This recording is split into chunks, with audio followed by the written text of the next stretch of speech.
ఇవాళ ఎల్బీ నగర్ నుంచి హయత్ నగర్ కు మెట్రో రైలు విస్తరించే బాధ్యత నాది.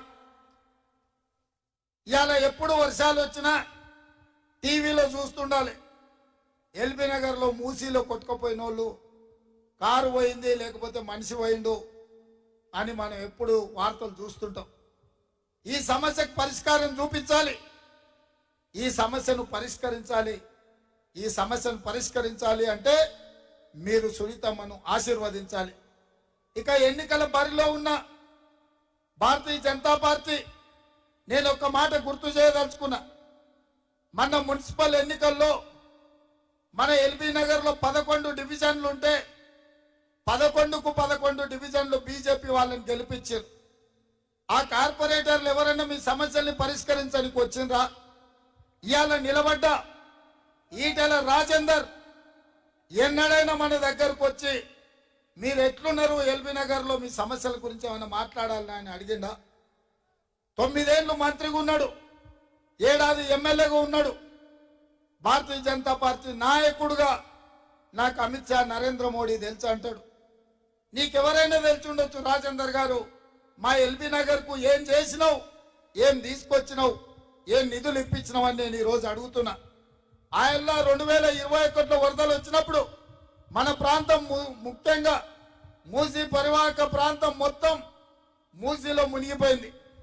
ఆ రోజు బీజేపీ అధ్యక్షుడు అన్నాడు, బండి పోతే బండి ఇప్పిస్తా, గుండు పోతే గుండు ఇప్పిస్తా, లారీ పోతే లారీ ఇప్పిస్తా అన్నాడు.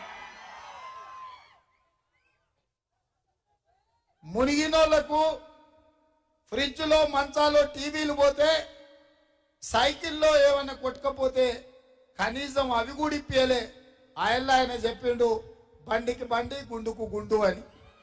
బండి రాలే, గుండు రాలే, మళ్ళీ అరగుండు వచ్చి ఇప్పుడు మనల్ని ఓట్లు అడుగుతున్నాడు. మిత్రులారా, కిషన్ రెడ్డి గారు కేంద్ర మంత్రిగా ఉన్నాడు, కానీ మనకు నయా పైసా తీసుకురాలి. కాబట్టి ఇవాళ ఓట్లు వేపించుకుంటే మోడీ మళ్ళీ గుజరాత్కే నిధులు తీసుకుపోతాడు. తిరిగి మోడీ అధికారంలోకి వస్తే మన ప్రాంతానికి పదవులు ఇవ్వడు, మన ప్రాంతానికి పరిశ్రమలు ఇవ్వడు, మన ప్రాంతానికి పెట్టుబడులను రానివ్వడు. తెలంగాణను నిండా ముంచే వ్యక్తిగా నరేంద్ర మోడీ గారు తయారవుతారు. ఆనాడు బయ్యారంలో కాంగ్రెస్ పార్టీ ఉక్కు కర్మాగారం ఇస్తే ఈ 10 సంవత్సరాలు ఆ పరిశ్రమ నిర్మించలే. ఆనాడు కాంగ్రెస్ పార్టీ కాచిపేటలో రైల్వే కోచ్ ఫ్యాక్టరీ ఇస్తే ఆ కోచ్ ఫ్యాక్టరీని మనకు రానివ్వలేదు. అదేవిధంగా ఔటర్ రింగ్ రోడ్డు చుట్టూతా ఆనాడు ఐటీఐఆర్ కారిడార్ ఇచ్చి 1000 కోట్ల రూపాయలు పెట్టుబడులు తెచ్చి లక్షలాది ఐటీ ఉద్యోగాలు ఇవ్వాలని కాంగ్రెస్ పార్టీ అనుకుంటే ఐటీఐఆర్ కారిడార్ను ఇవాళ రద్దు చేశారు. IIIT కానీ IIM కానీ మెడికల్ కాలేజీలు కానీ ఏవి ఇవ్వలే నరేంద్ర మోడీ గారు. మా మహబూబ్నగర్కు పాలమూరు రంగారెడ్డి ఎత్తిపోతల ప్రాజెక్టుకు జాతీయ హోదా కూడా ఇవ్వలేదు నరేంద్ర మోడీ గారు. ఇవాళ మాత్రం మళ్ళీ మనల్ని ఓట్లు అడుగుతున్నాడు, రాజేందర్ని గెలిపించమంటున్నాడు. రాజేందర్ కొత్త ఆయన ఏం కాదు, పాత ఆయన్నే. బీఆర్ఎస్లో ఎమ్మెల్యేగా మంత్రిగా అన్ని పదవులు అనుభవించాడు.